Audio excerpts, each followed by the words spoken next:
Yesterday, Apple announced iPhone 15 Pro series. This video is for you if you're heading to the store or going to pre-order them. You know what?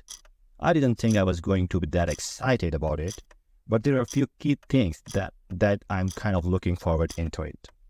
So what are they? Let's dig in. iPhone 15 Pro Max is coming out, but there is not a big or earth-crushing changes in it. I do think there's a few actual good things in here that would be a reason to upgrade or purchase. Design looks incredible. Color themes are very good. In iPhone 15, they made 5 colors: pink, yellow, green, blue, and black. And iPhone 15 Pro has 4 colors: white, blue, black, and natural titanium. iPhone 15 Pro big feature is it's made with the titanium, which makes it more durable.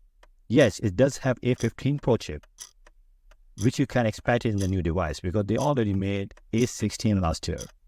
If you look into the camera, we have again triple camera system in Pros, which has 48 megapixel main camera, and other ones has 24 megapixel, which has 2 times zoom extra than last year. Another cool addition in 15 Pro lineup is action button. We initially saw this is an Apple Watch Ultra. With this button, you can do silent mode, camera, flashlight, voice memo, etc.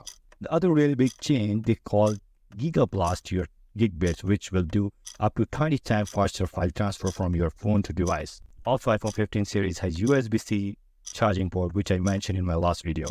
Battery is amazing. We will have up to 29 hours battery life. I think that's incredible. And they're made with 100% recyclable aluminum. And I believe the logic board is also 100% recyclable, which is very good move by Apple. Keep environment safe and clean. So, are you excited or planning for buying iPhone 15 series? Let me know in comments and see you in next video.